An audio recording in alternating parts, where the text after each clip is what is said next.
저는 매주 목요일 날 이곳 강남기획장에서 특수교육, 특수경매와 추천 물건을 강의하는 이종실입니다. 특수경매 종류는 반값으로 하락한 건데 어떤 분이 저한테 물어보더라고요. 교수님은 특수경매를 강의하신다는데 그럼 특수경매가 아니면 다른 거는 일반 경매입니까? 특수경매를 뭘 보고 특수경매입니까? 하고 하시는 분이 있는데 특수경매는 이런 겁니다. 우리가 부동산을 사거나 매도를 하려고 할 때는 공인중개사한테 의뢰를 하지 않습니까? 이거 좀 팔아주십시오. 그러면 제가 갖고 있던 부동산을 공인중개사한테 팔아주십시오 하고 맡기면 중개사님이 이렇게 보고는 저 이런 거 중개 못합니다. 그러니까 일반 중개사들은 중개를 못하는 부동산이 경매로는 나오거든요. 그러니까 그만큼 문제가 있기 때문에 중개사들은 중개를 못한다 하는 물건은 경매로 나오고 이런 것이 경매로 나오게끔 되면 가격이 하락하는 겁니다. 하락했을 때 문제가 되는 걸 다시 해결을 해서 중개사님한테 이 문제가 되는 걸 내가 이걸 해결해야 되니까 팔아주십시오. 뭐 이런 거 보더니 이제 팔아줄 수가 있습니다. 하게끔 다시 말하면 특수경매는 일반 매매로는 매도할 수 없는 것만 경매로 나온 것을 폭락한 가격을 골라서 낙찰을 받아서 해결해서 매도를 한다. 이게 특수경매다 이렇게 생각하시면 되는 겁니다. 제일 첫 번째 물건을 보시겠습니다. 이거는 아파트인데 지분 매각입니다. 우리 여기 수강생 계신 분 중에서 중개사분들이 이렇게 몇 분 계신 걸로 알고 있는데 어떤 분이 와서 저 아파트 3분의 1 갖고 있는데 좀 매도 좀 해주십시오. 그러면 어떻게 해드려? 못한다 그러죠. 그렇지만 이게 일반 매매로 이렇게 의뢰해서는 안 되지만은 경매로는 나온다는 것. 자, 제가 10몇 년 전에 이 아파트 4분의 1 지분을 제가 추천했었거든요. 강의 시간에. 그랬더니 아무 소리 안 하고 난 다음에 강의 시간 다 끝나고 나니까 저한테 와서 교수님 아까 그 추천한 물건 중에서 아파트 4분의 1 지분을 사서 뭐에다 써먹어요? 저한테 물어보더라고. 뭐에다 써먹으려고 그걸 추천했냐 이런 얘기예요. 자, 뭐에다 써먹죠? 뭐에다 써먹는 거죠? 우리는 팔 수만 있으면 사는 거예요. 다시 또 말씀드리는데 쓰레기라도 팔 수만 있으면 사는 거거든요. 다시 말하면 제가 이 추천할 때는 이것을 내가 낙찰을 받았을 때 팔 수 있느냐 없느냐 이걸 사서 또 어떻게 팔겠느냐 그걸 설명을 드리는 거예요. 지분의 가장 편한 방법은 누구한테 제가 말씀드렸지 않습니까? 지분은 반드시 주인 노릇하는 사람이 있다. 그 주인 노릇하는 사람한테 팔고 나온다. 얼마에? 감정 가격의 90%, 95%에. 우리는 두 번 떨어졌을 때는 예를 들어서 49%까지 떨어진 것을 60%나 70%에 사서 90%에 팔고 나오면 된다 이런 얘기입니다. 그런데 제가 지금 여기를 보면 제가 49%까지 떨어졌을 때 60%에 사서 90%에 팔고 나온다는데 지금 몇 프로죠? 70%죠. 그럼 70%에 사갖고 남을 수 있겠냐 이런 얘기거든요. 자, 그러면 여기서 보면 우리가 파는 방법이 이거 3분의 1을 낙찰받았을 때 제일 처음에 강제경매인 경우에 빚이 적으면은 취하를 시킬 수가 있거든요. 취하를 시키려고 했을 때 낙찰자가 있은 다음에 취하를 시키려면은 낙찰자한테 취하 동의서를 받아야 됩니다. 임의 경매는 그런 것이 없습니다. 따라서 제가 지분이 경매로 나왔을 때는 임의 경매다 했을 때는 49%까지 떨어져야지 제가 추천을 하고 강제 경매인 경우는 이것이 채무가 적어서 취하될 확률이 있다 그러면 70%만 떨어져서도 우리가 낙찰을 받는다 이런 얘기예요. 뭐냐면은 취하가 되기 때문에 제가 잔금을 낼 일이 없죠. 예를 들어서 이 감정 가격이 지금 얼마죠? 2억이죠. 그러면 제가 1등을 하려면은 2억 살 수 없어요. 2억 천 썼다 이런 얘기인가?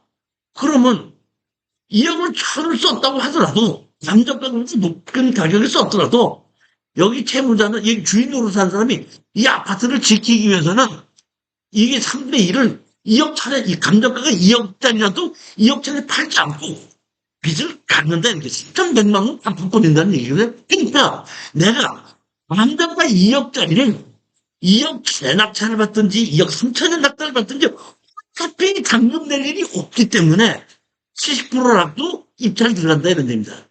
무슨 얘기인지 이해가셨죠? 그렇기 때문에 70%라도 들어가는 겁니다. 물론 부동산이 올라갈 때는 이렇게 70%까지 떨어지지 않고 10건에도 들어갔어요. 올라가는 때는. 그때는 이제 10건에도 우리가 들어가서 낙찰을 받았는데 지금은 그럴 시기는 아니기 때문에 70% 정도까지 하락을 했을 때 한 80%든지 85%든지까지 들어서, 그러니까 취하가 안 된다고 하더라도 우리가 손해보는 일은 없어야 되겠다, 이런 얘기입니다. 그러니까 제일 먼저 핵심적으로 이런 것을 볼 때는 주인 노릇을 하는 사람이 이 집은 3분의 1 집을 내를 다시 쓰겠느냐 이런 얘기거든요. 자, 보면 여기서 보면 제일 첫 번째, 이건 우리가 낙찰받을 때 채무가 3,100이고 감정가가 2억인데 일반 사람들이 생각하기에 3천만 원 때문에 2억짜리 아파트를 던지겠냐 이런 얘기입니다. 그러면 2억만 가지고 하는 것이 아니라 이 사람이 다시 내 집을 사지 않으면 나는 다시 다 팔아서 나누자고 할 수도 있고, 그 다음에 거기에 거주한 3분의 2를 한 사람이 거주하고 있죠. 그럼 내가 다 팔아서 나누자고 하는 동안에 내가 다시 팔고 나누는 동안에 나의 3분의 1 지분이 이 사람이 쓰고 있죠. 또 팔 때까지 너 3분의 1 지분 2억 원어치를 연 4%로 이자를 내놓고, 이때 다 팔았을 때 너 나한테 지분을 내놓고 또 3분의 1 지분을 나한테 내놔라, 이런 식으로 할 수 있기 때문에 주인으로 산 사람은 가능한 한 다른 사람이 낙찰 못 받게 하는 것이 맞다는 얘기. 우리가 사실 2억 천에 들어가더라도 이 사람은 취하시킨다는 뜻입니다. 그러고 우리는 취하가 됐을 때는 잔금을 낼 일이 없기 때문에 낙찰 받고 일주일 지나면 낙찰 허가 나죠. 다시 일주일 지나면 임신력 기간이 끝나죠. 그러면 잔금 내라고 연락이 오거든요. 그때쯤 되면은 나 취하를 시키기 위해서 법원에다 이걸 내가 취하를 시키려고 합니다 하고 하면은 낙찰자가 누군데 그 사람 전화번호가 어디니까 그 사람한테서 취하동의서 받아갖고 좀 전화가 옵니다. 그럼 한번 만납시다 해서 취하동의서 찍어주십시오, 해주십시오, 동의해 주십시오. 그러면 이거는 한 500만 원만 주신다면 제가 취하동의서를 해드리겠습니다 하면은 취하동의서를 갖고 오거든요. 그 취하동의서 받으면서 500만 원 받아서 도장을 찍어주시면은 한 열흘 있으면은 법원에서 연락이 와요. 취하됐으니까 입찰 보증금 다시 받아가십시오. 즉, 이 얘기는 낙찰을 받아서 한 달 이내에 끝난다 이런 뜻입니다. 임금을 낼 일도 없이. 그러니까 금액 자체는 상당히 적은 금액이지만은 이거 하나 낙찰 받아서 500만 원 벌으시면 여러분은 3년은 저한테다가 등록금 내는 거 아니에요? 그렇잖아요, 보면. 거기에 대해서 제가 이렇게 추천을 한 거고, 권리 분석이나 등기 분석 내용이나 이런 것은 여러분들이 제가 교재로 만들었으니까 다 검토를 해보시고, 또 하나는 경매에서 가장 믿지 말아야 되는 것은 감정가격입니다. 그렇기 때문에 실거래 가격이 어느 정도쯤 되는가는 본인이 반드시 확인하고 입찰 가격을 쓰라는 얘기입니다. 예전에 가격이 상승할 때쯤에는 대부분이 1년 전에 감정 가격이기 때문에 그 감정 가격이 낮았기 때문에 10건에 들어갔어도 문제가 없었는데 지금은 그런 시기가 아니라는 얘기입니다. 그리고 지역마다 올라갈 수도 있고 안 올라갈 수도 있거든요. 반드시 감정 가격은 여러분 확인해 보시라는 겁니다. 여기 보시면 다른 거는 볼 거 별로 없고 그냥 교재 내용을 보시면 되고, 등기부 등본을 보게끔 되면 상속받고 상속받았어요, 보면. 그래서 상속받고 상속을 받았는데 제가 보기에는 김하고 이죠. 성이 다르죠. 성이 다르고 상속을 받았다는 얘기는 제가 보기에는 무시간인지 뭔지 그건 잘 모르겠습니다. 그렇지만 여기에 3분의 2 지분자가 여기서 이 집에서 그대로 거주하기 위해서는 제일 첫 번째 취하를 시킨다. 두 번째는 공적 우선 매수를 해야 된다. 3,100만 원이면 취하가 되지만은 공적 우선 매수를 하려면 2억이 필요한 겁니다. 그렇기 때문에 저는 이것은 100% 취하된다고 볼 수는 없지만은 90% 이상은 취하 가능성이 있다고 해서 추천하게끔 된 겁니다. 민사집행법 보면 제2조 강제경매의 신청에 취하 이렇게 돼 있죠. 매수 신고가 있은 뒤 경매 신청을 취하는 경우에는 최고가 우선 매수 신고 또는 주인과 제14조의 차순위 매수 신고에 동의를 받아야 된다. 이렇게 되어 있습니다. 그러니까 임의 경매가 아니라 강제 경매에서만 어떤 사람이 낙찰을 받기 전에 취하시키면 상관이 없지만은 낙찰을 받고 난 다음에 취할 때는 취하 동의서가 필요하다. 이런 뜻입니다. 우리가 취하를 시키지 않고 우리가 이제 낙찰을 받으면 잔금을 낼 수 있지 않습니까? 잔금을 낼 수가 있는데 그분이 우리는 75%의 낙찰을 받았으니까 95%에 사라. 살래? 안 살래? 안 사면 우리가 다 팔아서 나누자. 보면 여기 보면 분할의 방법 민법제 269조 741조 다 팔아서 나누는 동안 네가 내 지분을 사용하고 있으니까 무당 이득에 대한 걸 청구할 수가 있다는 겁니다. 그러니까 취하를 시키지 않았을 때는 여기에 주인 노릇을 하는 사람은 훨씬 많은 경제적인 손해를 본다는 얘기죠. 두 번째 물건을 보시겠습니다.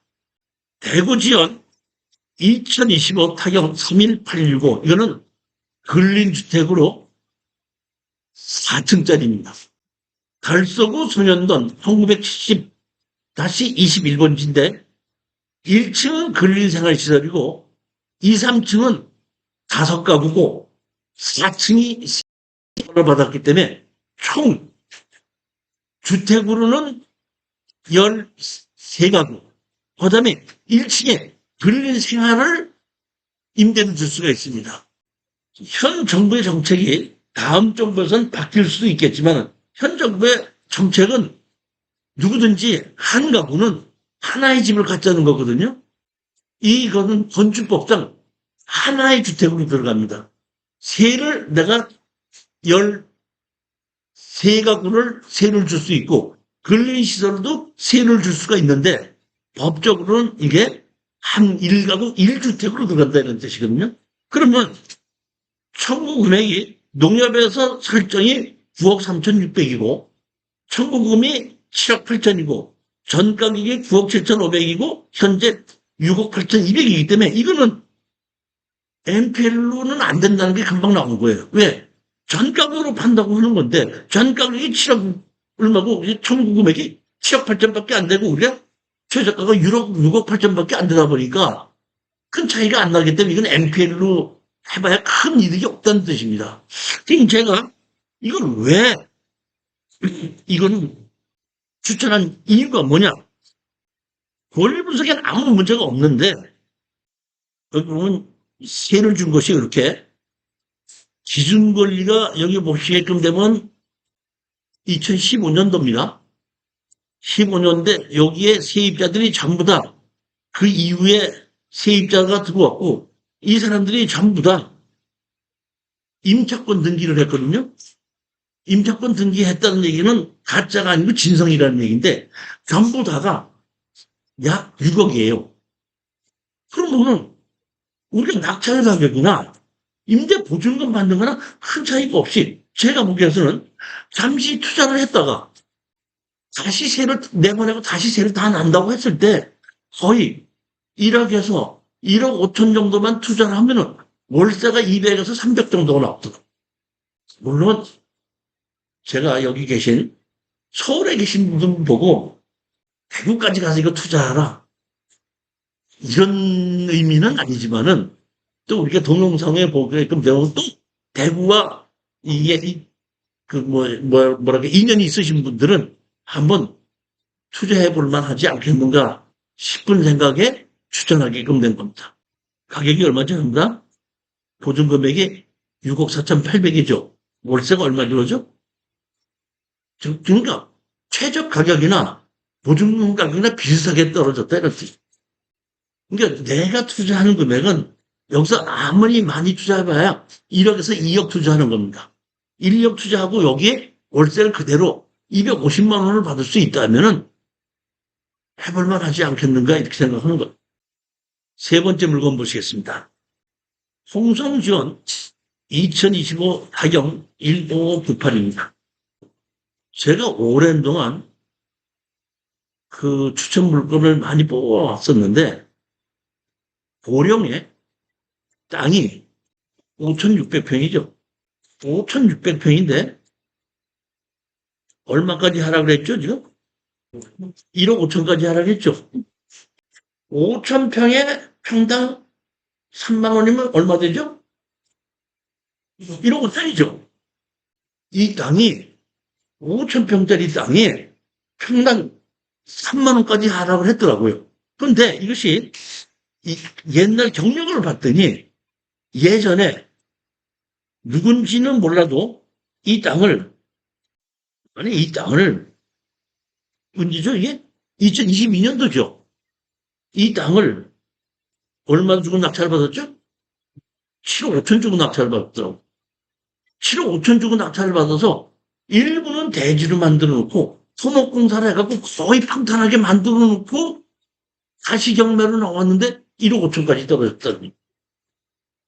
평당 3만 원. 저 처음 봐요. 그러면 여기 제가 자세히 봤더니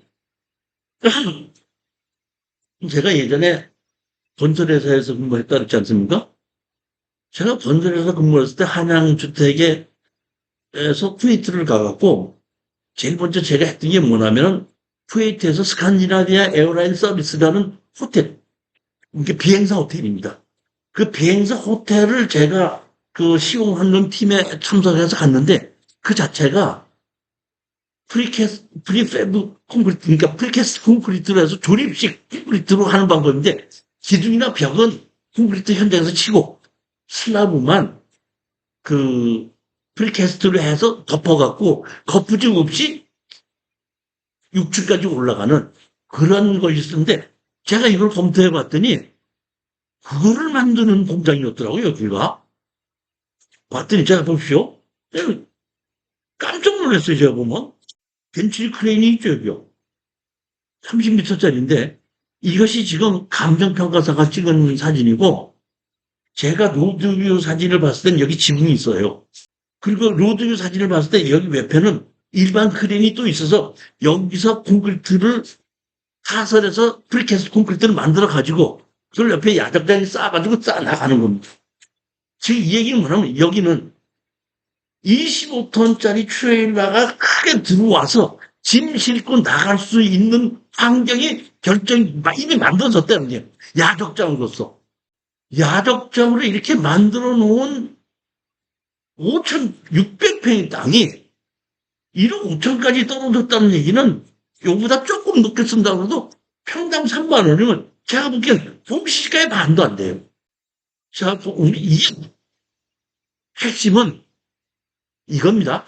그러면 자, 그래. 이런 좋은 땅이 5,600평에 1억 5천까지 떨어졌어. 그러면 이제 여러분들이 저한테 뭐, 그래. 1억 5천까지 떨어졌어. 어떻게 팔 거냐? 지금 우리는 땅을 평당 3만 원에 쓰는 게 중요한 게 아닌가? 뭘 해야 되죠? 수익이 있어야 되는 거 아니냐, 이런 얘기예요. 그러면 이걸 샀을 때 어떻게 수익을 올리겠냐는 거예요. 어떻게 수익을 올려요? 제가 보기엔 이거는 야적장입니다. 그대로. 다시 말하면 한 1,000평 정도까지 야적장을 지었을 때 제가 봤더니 1,000원, 평당 1,000원에서 1,500원, 2,000원 이런 정도 받더구만. 그것도 화물차가 대형 화물차가 들어갈 수 있는 경우에 이 평당 한 2,000원, 3,000원도 받더라고 한 달에. 그랬을 때 제가 보면 5,000평 땅 중에서 지금 야적장으로 이제 쓸 수 있는 건 한 3,000평 평지가 돼 있기 때문에 제가 보면 낙찰을 받아서 돈 몇 천만 원을 들여서 쓰레기 뭐 이런 거 다 정리해버리고 한 1,000평 정도씩 분할을 해갖고 야적장으로 임대를 해주게끔 된다 그러면은 제가 보기에는 예를 들어서 1,000평만 우리가 뭐 1,500만 원에 우리가 임대를 준다. 야적장 임대를 준다 그러면 월 150만 원이 들어오면은 해가 1억 5천 원, 1억을 우리가 대출을 받아서 이거를 5천 평을 매입을 한다고 하더라도 5천 평 말고 2천 평하고 3천 평 정도만 야적장으로 임대를 준다고 해도 그 수익은 된다 이런 겁니다. 그리고 여러 번 말씀드리는 건 여기다가 임금 침대들과 한 돈이 주기 위해서는 안 되는 겁니다. 그냥 야적장으로 임대를 쭉 주면서 주변 환경이 변하게끔 됐을 때 다른 사람이 공장을 한다든지 뭐 찬물질을 못 쓴다고 했을 때 일부 분할을 해서 5천 평을 3평이든 2천 평 분할해서 매도를 할 수는 있겠지만 여러분들이 이런 땅을 우리가 매입을 해가지고 건물을 짓겠든가 뭘 한다고 해서 할 때는 수익이 안 나온다는 거 아시겠? 하지만 여러분들은 최저가 가격에 들어가서 한 4, 5천만 원 들여서 튼튼하게 만들고 앞에 제가 보기엔 프리캐스트 콘크리트 뭐 이런 게 쪼가리가 조금 남아있는 것 같아요.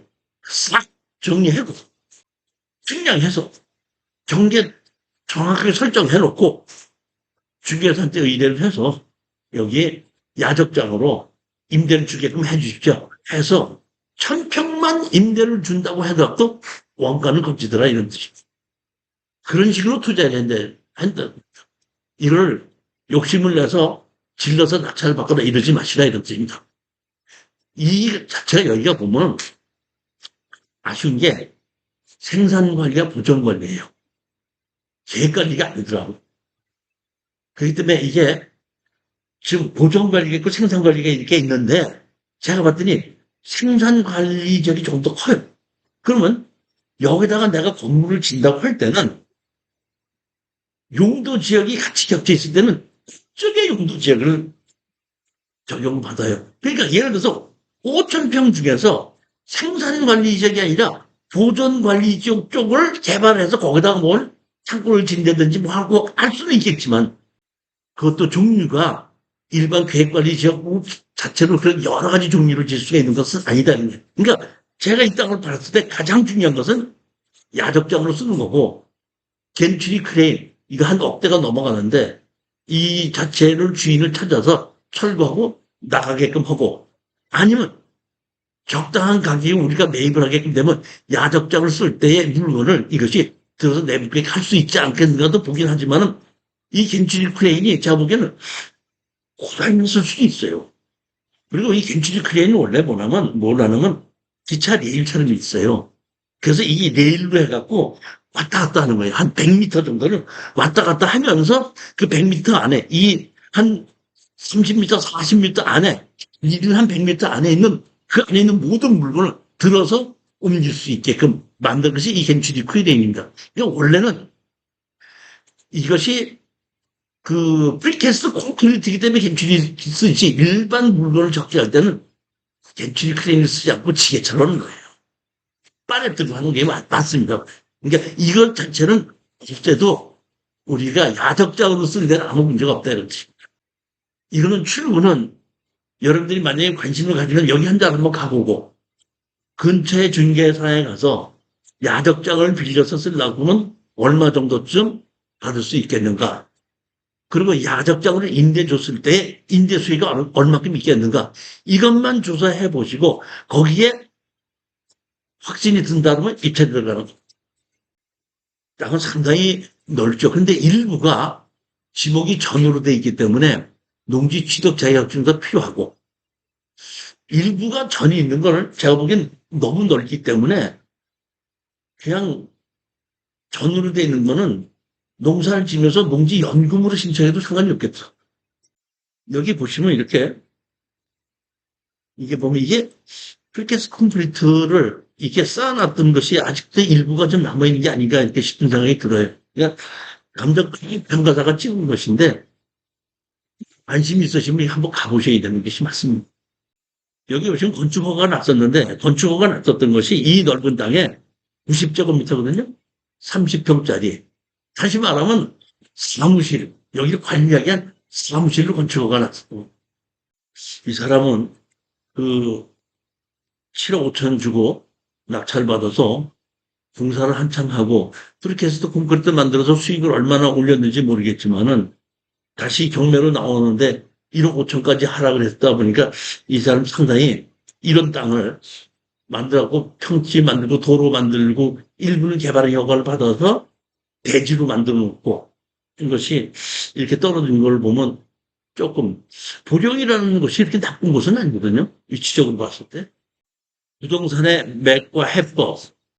인류 역사상 부동산을 가지고 다툼이 생기건 많고 그 다툼이 생겼을 때는 어떻게 해결한다는 법은 반드시 만들어져 있다는 뜻입니다. 그러니까 문제가 있는 부동산은 옛날서부터 수천 년 전부터 부동산에 관한 문제는 있었고 반드시 이런 문제는 이렇게 해결한다는 것이 법으로 되어 있다는 뜻입니다. 해결이 안 되는 부동산은 문제는 없다 이런 얘기거든요. 따라서 우리는 경매로 낙찰을 받는 것은 가격이 하락했을 때 살 수 있기 때문에 경매로 낙찰을 받는데 그건 생각하지 않고 경매장을 가면 꼭 다른 사람 눈치 보고 제가 다시 말씀드리지만은 경매장 가서는 이기려고 하면 안 됩니다. 낙찰을 받으려고 감정 가격을 눈치를 봐갖고 해서는 안 된다는 얘기예요. 그냥 내가 이건 얼마 이상 낙찰 받으면 나한테 수익이 없다. 그러니까 나는 이거를 예를 들어서 이거를 난 이거 1억 6,500이야. 그러면 1억 6,500 가서 쓰고 떨어지면은 버스를 놓치니까 리무진이 오더라. 이런 마음으로 기다리고 그럼 보자 이렇게 돼. 왜냐면은 아셔야 될 것이 젊은 낙찰 받는 거는 낙찰 못 받는 것보다 더 나빠요. 그게 불이 인격 불이거든. 젊은 낙찰 보면 젊은 낙찰 받았다는 얘기는 높게 낙찰을 받았기 때문에 팔지 못한다는 얘기예요. 부동산을 팔지 못하는 부동산이 어디 있어요? 다 팔아요. 못 판다는 얘기는 가격이 맞다는 얘기거든요. 그러니까 우리는 가격은 싸게 낙찰받았을 때는 얼마든지 팔 수 있다는 거예요. 근데 다른 사람 눈치를 보고 질러서 썼기 때문에 못 파는 거예요. 그러면 제가 갖고 있는 돈은 한도가 있는데 팔지 못하니까 그냥 묶이고 팔자니 손해를 보지. 내가 손해를 안 보고 팔자니 안 팔리지. 그리고 굉장히 좋은 건도 많이 나타나죠. 돈이 묶이겠구만. 그렇기 때문에 여러분이 반드시 아셔야 될 것은 더 좋은 물건을 낙찰받기 위해서 나는 이거를 낙찰 못 받았다 이렇게 생각하셔야지 조금 더 쓸 것. 이런 수혜를 갖는 사람들은 경매장에 가서는 안 된다는 얘기다. 무료 공개 강의는 다음 주 18일하고 25일 하는데 18일 날에는 특수경매 정규 교재를 가지고 강의를 할 거거든요. 이게 뭐냐면 지분도 아니고 건물 매각주의도 아니고 아주 희한하게 돈을 벌었던 사례예요.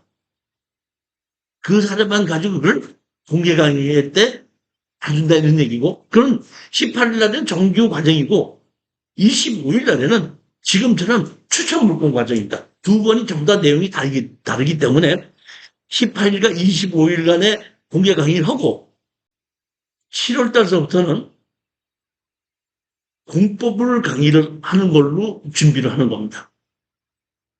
여러분 혹시 주변에 부동산에 관심이 있으신 분들은 18일과 25일 시간을 내서 한번 참석하게끔 추천 좀 해주시기 바랍니다. 네 번째 물건 보시겠습니다. 가평군 사랑면 위곡리 246-2번지, 246-3번지. 이거는 제가 약 4개월 전인가에 제가 이게 추천했던 물건입니다. 근데 누군가 낙찰을 받았더라고요. 나는 우리 수강생이 받았나 했더니 저한테 다 얘기하는 사람이 없는 걸 보고 우리 수강생이 낙찰을 받지 않은 모양이다 했는데 잔금을 안 냈어요. 잔금 안 내려가고 다시 재경매가 나왔는데 다시 재경매 나오다 보니까 또 떨어졌어요. 한 번 더 떨어졌습니다. 그래갖고 지금 얼마가 24%까지 떨어졌을 때 제가 추천했던 거를 이게 얼마까지 떨어졌어요? 17%까지 떨어졌어요. 여기 제가 뭐 알기로는 이게 감정가 3억 7천 정도를 60세 정도 되시는 분이 시작하게끔 되면 제가 생각하기에는 한 70만 원에서 한 100만 원 사이가 나옵니다. 연세나 따라서 조금씩 다르겠지만은. 그래서 저는 이거는 최악의, 농지를 지금 낮추지 않으면 최악의 경우는, 그러니까 농지연금이 목표가 아니라 최악의 경우는 농지연금으로 받아도 수익이 생기는 거. 근데 만약의 경우에 연금으로 받아서 몇 년 받다가 주변 환경이 바뀌면 언제든지 살고 나올 수 있어야 되거든요. 그러면 주변 환경이 바뀐다고 했을 때 건물을 지을 수 없으면 주변 환경이 바뀌어도 내가 값을 못 받거든요. 그러니까 반드시 제가 이 농지 연금으로라도 투자할 거는 건물은 지을 수 있고 건물을 짓기 전까지는 연금으로 투자한다고 해도 아무 문제가 없다고 했을 때 추천하는 것이 이 농지입니다. 이거는 제가 예전에 추천을 했었기 때문에 핵심만 다시 말씀을 드리겠습니다. 여기 보시게끔 되면 누군가가 지금 9,100만 원까지 떨어진 거를 1억 1,500에 낙찰을 받았지 않습니까? 전 사실은 1억 1,500을 낙찰을 받아서 연금으로 1억 한 2천 투자해놓고 연금을 한 80만 원 정도 받을 수 있다고 그렇게 나쁜 건 아니거든요. 근데 왜 잔금을 안 냈는지 모르겠어요. 이거는. 하여튼 안 냈더라고 보니까. 그래갖고 이번엔 다시 얼마까지 하라겠죠? 6,300까지 하라겠어요. 그러면 7천에서 8천 정도 투자해갖고 60세 이상 되시는 분은 70만 원에서 80만 원은 최소 받을 수 있는 겁니다. 연금을. 우리 오 대표님은 아직 연금 받으시려면 아직 멀었지만은 이제 예를 들어서 제가 말씀드린 거는 본인 하라는 게 아니라 내가 모시고 있는 부모님이 있을 때 부모님한테 용돈 드리지 말고 이거 그냥 한 7천만 원 들고 사드리고 부모님 여기서 그냥 연금으로 쓰시고 계십시오. 그러니까 그렇게 해도 상관이 없다 이런 뜻입니다. 여기 지금 가장 핵심적으로 이 가격이 떨어진 것이 뭐냐면 지적법상 도로가 없어요. 현황 도로만 있습니다. 이게. 자 보시겠습니다. 여기 두 필지죠. 여기 노란 거 쳐놓은 것이 있죠. 노란 거 쳐놓은 것이 현황 도로고 지적법상 도로가 없습니다.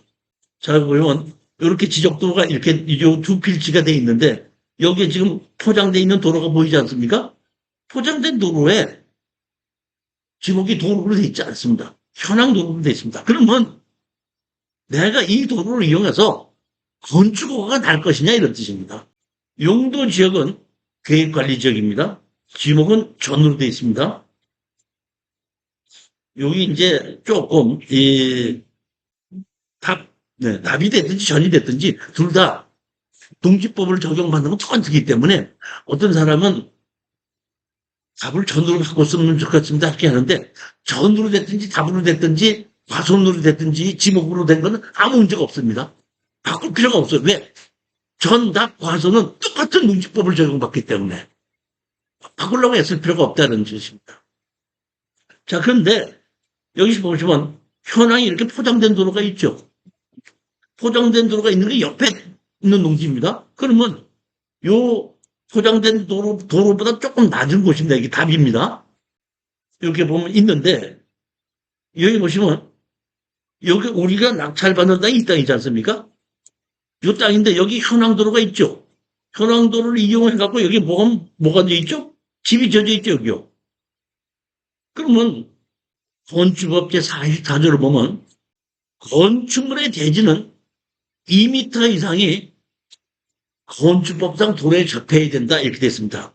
근데 다만 마음의 경우에는 그러하지 아니하다. 그러하지 아니하다는 것 중에 하나가 해당 건축물의 출입에 지장이 없다고 인정되는 경우입니다. 이게 다음번에 이제 다음 달서부터 공법을 강의할 때 말씀드리지만은 왜 건축법에다가 여기 이렇게 해당 건축물의 출입에 지장이 없는 경우에 건축 허가를 내주게끔 만들어 놨냐? 다시 말하면 건축법이 생기기 전서부터 이미 도로로 쓰고 있던 그런 곳. 그리고 한 사람이 쓰는 것이 아니라 온 동네 사람이 다 쓰는 곳. 그러니까 100년 전서부터 마을에 도로를 쓰고 있었다는 얘기는 땅 주인이 독자적, 배타적으로 사용하는 걸 포기한다는. 그렇기 때문에 이런 경우에는 이렇게 출입에 지장이 없다고 인정이 되는 경우로 하는데 제가 이 땅을 가지고 가서 담당자한테 건축허가 납니까 하면 담당자 이렇게 쳐다보고 대부분 이렇게 얘기합니다. 여기 마을 안길이네요. 마을 안길이네요. 이거는 100년 전서부터 현황도로로 동네 사람이 쓰고 있었다. 이것이 출입에 지장 없는 경우는 한 가구가 드러날 수 있는 것은 출입에 지장이 있는 걸 안 합니다. 온 동네 사람들이 전부 다 쓰고 있는다. 도로, 현황도로. 이럴 때는 여기에 해당 건물에 출입에 지장이 없는 경우로 적용해서 건축허가를 내준다는 얘기입니다. 자, 그럼 건축허가를 내주는데 원래 보면 다른 사람의 땅을 이용해서 사용할 때는 건축허가는 건축법상 도로 인정해서 건축허가를 내주는데 뭐라 그랬죠? 땅 주인의 사용승낙을 받아. 그게 있는데 여기 보면 아까 저기 보면 조례를 본다에 봐야 된다고 얘기했지 않습니까? 조례가 보면 가평군 조례 제26 도로위치죠. 이 조례입니다. 법 제45조 1항 2호에 따라 주민이 오랫동안 통행로를 이용하고 있는 사실상의 통로로서 다음 각의 어느 하나에 해당하는 경우에는 이해관계인의 동의를 받지 않고 땅 주인의 사용승낙을 받지 않고 건축허가를 내줄 수 있다. 언제? 사실상 주민이 사용하는 통로로서 특정 통로를 이용하여 건축허가 또는 신고된 사실이 있는 건축물의 진출입로. 그러니까 아까 우리 항공사진이 봤죠. 우리 현황도를 이어가고 이쪽이고 저쪽에 집이 져져 있었죠. 그렇기 때문에 조례에서도 동도로를 이용하여 건축허가 받은 경우에는 또다시 사용승낙을 안 받아도 된다. 그 다음에 조금 아까 보면 출입에 지장이 없는 경우. 출입에 지장이 없는 경우라는 얘기예요. 건축법상 도로는 몇 미터죠? 4미터죠. 근데 이 현황도로는 제가 보기에는 3미터밖에 안 됩니다. 그러면 4미터가 안 되기 때문에 건축법상 도로는 운행이 안 되는데 3미터인데 이거를 4미터를 만들어야지 건축허가를 내준다는 여기 집 아무도 못 짓는다. 그렇기 때문에 여기서 해당 건축 출입에 지장이 없다는 뜻은 건축법상 너비가 4m가 안 된다고 하더라도 건축법상 도로 인정해서 건축허가를 내주겠다는 뜻이고 땅 주인의 생수를 받아야 되느냐 안 받아야 되느냐는 얘기는 룰에 여기에 보면 26조에 동도로를 이용하여 건축허가 받은 경우에는 또다시 생수를 받지 않고 할 수 있다. 이렇게 돼 있기 때문에 우리는 사놓고 지금 여러분이 건축허가 받을 수 있다 건축허가 낸다고 해서 돈 내는 거 아닙니다. 사놓고 농사 짓고 저 같은 경우에는 땅 사는 게 답이잖아요. 밭이 좋아요? 답이 좋아요. 제가 초월에서 살아보니까 초록이 거기가 이제 왜 도마도가 유명하잖아요. 제 집 사는데 도마도가 한 대가 많은데 내가 이제 아는 사람한테 선물을 주려고 어디 동네 사람한테서 도마도 좀 주세요. 도마도는 원래가 우리가 주문하는 거는 살았을 때 따서 중간 도매상 거서 건너오면 이제 약간 붉은색하게끔 되거든요. 근데 그게 아니고 밭에서 진짜 빨갛게 된 거 따서 먹으면 얼마나 맛있는지 몰라요. 그러니까 밭에서 바로 땄는데 내가 이제 도마도를 그런 데가 사러 갔더니 아유 이 집사 지금 내가 바빠서 그러니까 그저 몇 개 따가지고 가. 요만한 거 5kg짜리 한 3박스 따는데 한 1시간 걸렸는데 온몸이 땀으로 가져올 너무 힘들어요. 제가 농업진흥청에 땅을 품평을 산 적이 있거든요. 답을 사갖고는 우리 그 교인 보고 거기에 지금 노동 좀 해줘. 돈만 주면은 다 가서 기계 갖고 다 심어줘요. 또 얼마 있다가 좀 걷어줘요. 응, 알았어 하고 감. 그러니까 밥은 내가 1년 동안 농사를 져도 그때 한 번도 안 가고 시키면 돼. 돈만 주고. 그러니까 돈 주고 시켰으니까 돈을 버는 거니까. 돈 주고 다 시켰으니까. 그렇지만 농사는 내가 인당을 주고 시켰든 내가 농사를 짓는 거기 때문에 하나도 힘든 게 없어요. 지금 농지 전수조사 한다고 그랬죠. 그 농지 전수하느라고 제가 알고 보면 지금 몇만 명을 뽑았거든요. 몇만 명 뽑아갖고 전수조사 한다는 게 뭐냐면은, 실질적으로 그 사람이 농사를 짓느냐 안 짓느냐예요. 지금 소장농 하는 사람은 없죠. 그러니까 제가 소장농을 시키려고 그러면은 제가 이거 좀 농사 좀 지어주세요 이렇게 얘기하면 얼마 주면 돼? 그래서 아니요 돈 안 줘도 돼요. 알았어 그러면 좀 내가 해줄 수 있지. 지금 이럽니다. 지금 부탁하려면 뭐 제가 조금 뭐 비료나 뭐 이렇게 좀 도와드릴게요. 그래 그럼 내가 뭐 농사 좀 지어주지. 이게 소장농인 데가 없다 이런 얘기입니다. 그러니까 이렇게 자기가 농사를 안 지면서 그런 거 갖고 있는 게 조사를 하는 거예요. 그러니까 말로는 자기가 농사를 진다고 하면서 실질적으로 다른 사람 시키고 있는 걸 지금 찾아낸다 이런 뜻이거든요. 근데 지금처럼 제가 말씀드린 것처럼 다른 사람 농사를 지어도 일당을 주고 시키면은 안 걸려요. 일당을 안 주고 시켰을 때는 걸리게끔 됩니다. 그러니까 여러분들도 그냥 이거를 사서 논농사를 기계로 짓는데 밭을 만들어야 돼요. 그러니까 제가 그 이제 보면 논 바로 하기 전에 지금 눈 보내기를 좀 늦게 할 수도 있잖아요. 그때쯤 되면 어디서 이제 공사를 한다 그러면 내가 얼른 찾아가서 공사를 보고 흙 위에 땅에다 맺고 짓지 하면 도로 높이하고 같이 만들어주는 거예요. 그렇게 해놓고 그냥 모종을 심는 거예요. 그럼 우리 집사람 친구가 어떤 걸 사서 하면 좋냐 해서 내가 제일 좋고 만들어가는 것이 가시오카피 모종 사놓은 거다. 그냥 사놓고 1년에 한 번씩 풀만 좀 이렇게 해주러 그냥 가면은 지가 알아서 자라는 거고 뭐 과일 열릴 것도 없으니까 그런 식으로 심어놓고 연금을 신청해야 된다는 거예요. 반드시 본인이 농사를 지을 각오를 하고 사야 됩니다. 본인 농사 못 질 때는 내가 일당을 주고 시키시죠. 남한테 그냥 시켜서는 안 된다 이런 얘기. 여기 보면 지금 뭐 한 6천 얼마까지 떨어졌으니까 한 7천 정도를 주고 사서 내가 뭐 한 4, 500을 들여서 일당을 줘서 농사를 짓는다고 하더라도 연금을 받을 수 있다는 최고죠. 괜찮다고 보는 거예요. 다만 이 용지 이제 그 연금에 대한 조건이 몇 가지가 있습니다 보면 자 한번 보시겠습니다. 조건이 60세 이상이 돼야 됩니다. 영농 경력이 5년 이상 돼야 됩니다. 영농 경력 5년 이상 돼야 됩니다.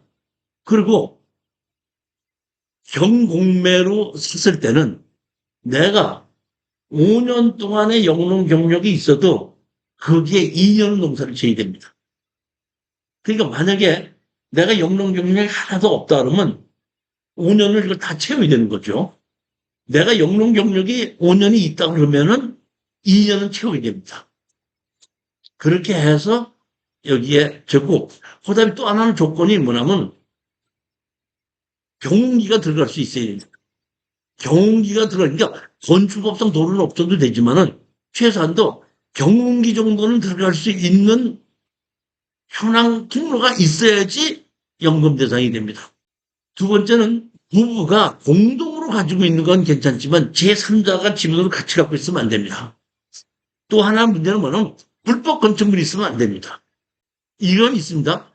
감정 가격에 설정이 돼 있을 때는 했는데 감정 가격에 15% 다시 말하면 아까 우리가 감정 가격이 3억이다 그러면 3억에 15%는 4,500이죠. 4,500만 원 미만의 감정이 있을 때는 농지연금으로 가는데 그 이상 있으면 그거 대출 갚아야 됩니다. 그 조건으로 농지 연금을 가능하다. 지금은 제가 24%에서 지금처럼 19%까지 농지가 건물을 지을 수 있는 농지가 이 정도로 떨어진 것은 사실은 제가 추천 경매 물건을 추천하면서 처음 보는 거예요. 이 정도까지는 안 떨어졌어요. 많이 떨어졌을 때 34%, 아니면 대부분 49%였었어요. 근데 지금의 농지 전수조사를 한다고 하기 때문에 아무도 쳐다를 안 보기 때문에 지금 뭐야? 이렇게 건물까지 지을 수 있는 농지가 19%까지 하락하기 때문에 어떤 면으로 봤을 때는 지금 투자 시기에 이런 농지는 19%까지 떨어진 거나. 다섯 번째 물건을 보시겠습니다. 이것도 똑같이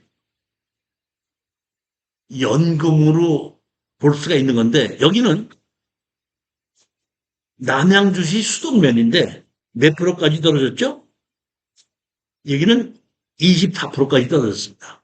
근데 여기 보시면 물건번호 1번, 2번, 3번인데 여기 물건번호, 여기 보면 물건번호가 몇 번이죠? 물건번호 1번입니다, 이거는. 이거 물건번호 1번이죠? 1번인데 1번은 전으로 돼 있고 나머지 2, 3, 4는 지목이 임야예요. 그럼 왜 이렇게 됐냐 봤더니 이 사람이 택지를 개발했더라고요. 택지를 개발해갖고 임야도 나왔고 농지도 나왔는데 임야도 24%까지 떨어지고 지금 농지도 24%까지 떨어졌는데 이게 택지로 개발이 되어 있는데 농지를 우리가 농업인으로 인정받으려면 300평 이상이 돼야 되거든요. 근데 여기서 보시게끔 되면 429.5평인데 여기에 보면 세 필지인데 두 필지가 도로를 빼고 나서도 300평이 넘기 때문에 농지 연금도 가능하지만은 이거는 택지로 개발해 놓은 땅이기 때문에 언제든지 팔릴 수도 있다는 얘기입니다. 근데 여기는 뭐냐면 영농여권 분리농지예요. 영농여권 분리농지는 김영삼 정부 때 FTA에 의해서 농사를 지어도 경쟁력이 없는 농지, 다시 말하면 농기계가 들어가기 어려운 농지, 그 다음에 물 대기가 어려운 농지, 그 다음에 경사도가 있는 농지는 신고로서 농지장 허가를 받지 않고 신고로서 개발할 수 있게끔 만들어주고 농사를 안 줘도 되는 걸로 했었는데 몇 년 전부터 영농여권 분리농지도 농사를 지어야 된다고 지금 하더라고요. 그리고 영농여권 분리농지라고 하더라도 농지연금은 가능하더라고요. 농지연금에서 안 되는 거는 개발이 결정이 돼 있는 농지. 개발이 결정이 됐다는 얘기는 지목이 전담 과수원인데 지구단위 계획으로 결정돼 있다든가 또는 용도 지역이 주거지역이든지 상업지역이든지 공업적으로 돼 있다 그러면 그거는 개발이 결정이 돼 있는 농지이기 때문에 연금 대상이 되지 않습니다. 녹지 지역의 농지는 도시 지역이지만 개발이 결정이 되지 않았기 때문에 그건 그대로 연금 대상이 되고 지금처럼 영농여권 분리농지도 연금 대상은 가능하더라 이런 뜻입니다. 이 때문에 이거는 24%까지 하라고 했는데 사실 이거 제가 추천하면서도 이게 잘하면 한 번 더 떨어지긴 할 것 같다 싶은 생각이 들어요. 19%까지 떨어질 수도 있다는 생각이 드는 아까는 간평이지만은 남양주시 수덕면이면 상당히 가까운 겁니다. 위치적으로 봤을 때는. 그랬을 때는 이 정도 땅이라면은 위치가 가깝기 때문에 24% 정도는 또 괜찮지 않겠는가 싶은 생각에 추천을 하기는 한 겁니다. 감정 가격은 얼마였죠? 4억이다 보니까 아까 가평보다는 조금 더 한 100만 원 정도는 받을 수 있지 않을까 이렇게 보는데 이것이 예를 들어서 한 번 더 하락을 해서 지금 얼마로 되면 1억 800에 한 번 더 하락을 해서 약 7천 몇백만 원에 받을 수 있다 그러면은 아까 가평 거보다는 사실 더 좋을 수도 있다 이렇게 보는 겁니다. 아까의 가평 거를 결정을 하든지 여기에 이 수동명 거를 결정하든지는 조금 위치적으로 지역으로 봤을 때는 수동면이 좋고 가평은 땅이 넓고 작다.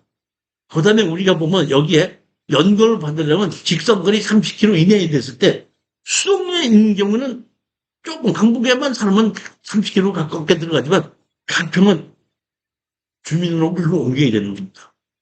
연금을 받으려고 했을 때는. 그런 것이 있다는 걸 여러분이 판단하시고 입찰에 들어가시기 바랍니다. 이렇게 택지를 개발한 것 중에서 왼쪽에 있는 여기 뭐야? 전입니다. 요만큼. 그리고 여기 도로 지분이 있는 겁니다. 따라서 보시면 이렇게 도로가 있고 여기 왼쪽에 있고 왼쪽 옆에를 보면 하천도 있더라고 또도 있더라고요. 보면 그리고 이렇게 진이 도로가 돼 있기 때문에 여기에 오른쪽에 있는 필지는 우리 필지보다 높아요. 여기 왼쪽 들어서 요 땅이라는 얘기.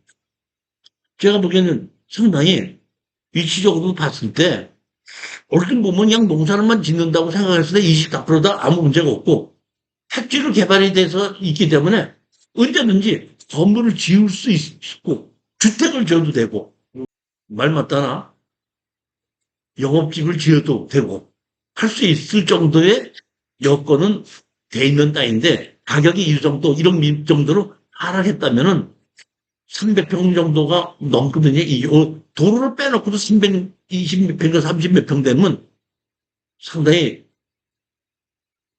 뭘 해도 괜찮은 근린시설을 지어도 괜찮은 땅이라 이렇게 생각하고 추천한 겁니다. 현재는 이렇게 농사를 안 짓고 풀만 잔뜩 나 있죠. 택지를 만들어 놨다가 농사를 안 짓고 있으니까 이렇게 풀만 잔뜩 나 있죠. 용도 지역은 계획관리 지역이고 여기 보시게끔 되는 뭘로 돼 있죠? 용농요금 물리농지로 돼 있습니다. 이건 사실은 용지 연금도 연금이지만은 주변 환경만 조금만 바꾸면은 뭐 전원주택은 안 팔립니다. 그러니까 여기 전원주택 팔 생각 하지 마시고 제일 할 수 있는 게 근린시설이나 창고를 만들어 놓는 거예요. 제가 그 김해에서 이 추천문건 강의를 한 적이 있었는데 거기 수강생 한 분이 한 30대 후반 되는 건데 그분 교수님 저는 이것만 투자합니다 그러더라고요. 저 유튜브로도 강의합니다 그러더라고요. 뭔데 그랬더니 아파트에 옛날 아파트 짓는 상가 있죠. 상가 중에서 지금 장사가 안 되는 2, 3층이 있죠. 그걸 하락한 거를 낙찰을 받아가고 거기를 한 20평, 30평씩 쪼개가지고 그걸 임대를 주고 있더라고. 그리고 내가 봤더니 자기가 그렇게 해서 그런 창고를 가지고 있는 게 수백 개입니다. 거의 전국적으로 가면서 그걸 빌려주고 있더라고. 깜짝 놀랐어. 그래서 제가 월 몇천만 원 정도 임대료가 들어오고 그거를 지금 경매로 낙찰받아서 그렇게 남들이 쓰지 않는 거 이렇게 해갖고 창고로만 해갖고 임대가 나오는데 소규모로 창고 임대 잘 합니다. 그래서 그런 것도 있구나 이렇게 그 당시에 그 수강생이 저한테 그렇게 얘기를 하고 그런 거를 찾기 위해서 등록을 했었을 때 그렇게 수익을 올리는 방법도 있구나 하는 걸 제가 그 당시에 봤었습니다. 저는 정확히 모르기 때문에 제가 좀 배우고 싶어도 그렇게 자세히는 안 하고 그렇지 않고 제가 이렇게 필요한 거니까 추천 물건 중에서 제가 이렇게 보고 요거 이런 거 좀 있으면 추천 좀 해주십시오. 권리 분석만 해줬던 적이 있습니다. 6번째 물건 모시겠습니다. 그거는 황해의 물건은 특수경매 물건이 아니에요. 일반 물건이에요. 아무 문제가 없는 이 좋은 빌딩이 왜 이렇게까지 하락했는지 이해가 안 가더라고. 자, 보십시오. 감정 가격이 16억이죠. 그 다음에 근저당이 15억 9,600이죠. 청구 금액이 14억이죠. 농협에서 대출해 줄 때 감정 가격을 보죠. 그 정도 가격이 된다고 했기 때문에 대출해 준 겁니다. 다시 말하면 제가 경매 감정가를 보는 것이 아니라 이런 데 뭘 보느냐면은 대출해 준 사람들이 얼마나 해주는 가를 보는 거예요. 대출해 준 사람들은 전부 다 안전하게 감정을 평가를 하고 거기에 70% 80%만 대출해 주다 보니까 아무 문제가 없는 4층짜리 빌딩이에요. 더더군다나 4m 대로변에서 조금 다 앞에 보이는 더 딱 붙는 것보다 조금 들어가서 더 좋은 위치에 있는 이것이 왜 이렇게 하락했는지 저는 이유를 모르겠더라고요. 감정가 16억이 얼마까지 하락했다고? 3억 9,300이에요. 저는 이해가 안 가, 이게. 여기 보면 근린시설로 이렇게 지어져 있는 겁니다. 여기 4차선 도로가 있죠. 4차선 도로 이렇게 들어가는 도로가 있지 않습니까? 도로의 코너에 있는 곳이에요. 위치도 상당히 좋더라고요. 원래 포항이 북부는 좀 올라갔고, 남부는 많이 이제 좀 별로 발전이 옛날에 많이 됐어갖고, 해병대하고 그 포항제철이 남부에 있어가지고, 옛날에 많이 발전이 됐고, 지금은 더 이상 정체 상태인데, 흥에 있는 쪽이 가격이 올라갔던 적이 있습니다. 언제 올라갔냐면 이명박 정부 때. 제가 알고 있기로는 이명박의 그 고향이 이쪽이에요. 그래갖고 그 당시에 도로를 내고 뭐하고 해갖고 흥해가 한참 그 가격이 많이 올라갔었어요. 거기에 이 도로변 옆에 이 빌딩이 권리 분석에 아무도 없는 22년도에 준공한 새 빌딩이야. 새 빌딩에 3층하고 4층은 새가 들어가 있고 1층하고 2층은 새가 안 들어가 있습니다. 그런 것이 지금 16억짜리가 4억이면 낙찰을 받을 수 있는 건데 이거 임대만 제대로 놔도 5, 6억 정도는 한번 다시 들어올 수 있겠더라고요, 보면은. 물론 제가 보기에는 포항에 이걸 낙찰 받으려면 포항에 그 좋은 중개사를 섭외를 해서 여러분이 아셔야 될 것이 있습니다. 돈을 벌으면 나 혼자 벌어야 돼, 같이 벌어야 돼요. 그러니까 항상 내가 이걸 낙찰 받았을 때 중개사한테다가 야, 이거를 어떻든 식으로 임대를 줄 수 있게끔 되면 내가 너한테 얼마를 줄게. 예를 16억짜리를 내가 5억 주고 산서 예를 들어서 8억을 싸게 샀는데 그거를 제대로 임대를 줄 수 있게끔 되면 내가 투자한 부분보다 더 나오게끔 할 수 있는 사람이 중개사인데 그 사람한테 주는 돈을 아낀다고 하면 어떻게 돈을 벌겠느냐고요. 그분한테 5천에서 1억을 쓴다고 하더라도 이거를 세를 다 넣을 수 있게끔 한다고 하면은 제가 보기에는 내 돈 하나도 안 들이고도 이 빌딩 잡을 수가 있어요. 여기 보시면 3층하고 4층이 이렇게 세가 나가 있거든요. 근데 제가 보면 이것이 건물 주인이 건설회사예요. 일부는 건설회사가 쓰고 있고 자기 아는 사람한테 세를 준 것 같아요. 그래서 3층하고 4층이 세가 들어왔는데 1층하고 2층은 이렇게 인테리어 공사를 안 했습니다. 저도 옛날에 이거 빌딩을 했을 때 저기 임대를 주려고 했을 때 인테리어 공사 안 했어요. 안 하고 그냥 주는 겁니다. 왜? 제가 이렇게 천정해봐야 장사하는 온 사람이 다 뜯어갖고 다시 인테리어 해요. 그러니까 아예 청소 안 하고 좀 싸게 주겠다. 하게끔 되면 그냥 자기네들이 들어와서 꾸며주는 거예요. 그러니까 지금 뭐 1층하고 2층은 내부 인테리어를 안 했어요, 다. 그렇다고 해서 전기 배선이 이런 건 된 건 아니거든요. 자기네들이 인테리어 하면서 등 달면서 하기 때문에 우리가 처음에 들어오는 사람에게는 이런 경우에 보면 이렇게 합니다. 공사를 해야 되고 뭘 해야 되니까 월 임대료를 2달치 안 받겠다.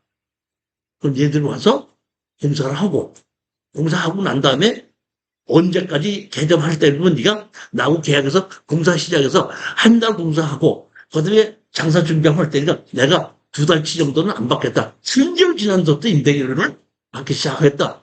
이러한 조건으로 그다음에 이러한 조건으로 소개를 해주는 중개사인데 내가 어느 정도의 보수를 주겠다.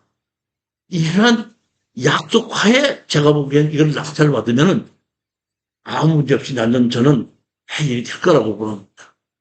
뒤에 있든지 무슨 문제가 있든지 이런 것이 하나도 없습니다.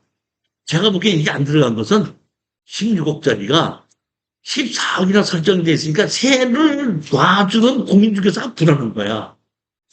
14억이나 설정이 돼 있는 것도 중개사가 너 여기 들어가 돈 좀 주든가 이렇게 얘기고 내가 보기엔 그래서 이게 세가 안 나간 걸로 본다 이런 뜻입니다. 그렇기 때문에 이거를 경매로 낙찰을 받아서 실적 없애버리면은 제가 보면 얼마든지 들어온다고 보는 겁니다. 그만큼 위치가 좋다는 거예요. 스필딩에 일단은 우리가 조사해보는 거는 도저히 안 들어가지 않습니까? 그리고 제일 먼저 조사해야 될 게 뭐부터 조사를 해야 되냐면 오 대표님한테 엠페를 얼마나 팔겠느냐부터 먼저 조사를 하는 거고 아, 그 정도 가격이야? 그러면 그 정도 가격 갖고 내가 수익을 낼 수 있겠는가 하고 내려가 보는 겁니다. 그리고 다 맞아 들어가면 다시 트라이 하는 겁니다. 엠필로 할 것인지 아니면 일반으로 들어갈 것인지 결정하고 그렇게 하는 겁니다. 경매 투자의 핵심은 낙찰받기 전에 누구한테 어떻게 팔 것이라는 것이 결정이 되고 그 방법대로 잘 될 것인가를 계획을 해서 확인해보고 확인이 됐을 때 그 가격에 맞춰서 입찰에 들어가고 낙찰 못 받아도 후회하지 말아라. 그 얘기입니다. 우리는 낙찰의 목적이 돈을 버는 것이지 낙찰이 목적이 아닌 거거든요. 그러니까 얼마 이상을 낙찰을 받았을 땐 돈을 못 번다 하게끔 되면 그 가격을 딱 결정해 놓으면 절대 그 이상 쓰지 말고 떨어져도 좋다. 이 이상은 안 쓴다. 확고한 이 마음이 돼야지 경매에 임하는 겁니다. 그 자세가 안 돼 있어갖고 얼마 쓸까? 저 사람이 얼마 쓸까? 오늘 경매대에 사람이 많이 왔네. 그럼 내가 생각했던 것보다 한 4, 5천만 원 더 써야 되는 거 아닌가? 이 사람은 경매로 낙찰받을 수 있어도 돈은 못 벌어요. 명심하시기 바랍니다. 제가 지금 말씀하는 거. 이제 10분 쉬었다 해도 되겠죠? 네, 10분만 쉬었다 하겠습니다.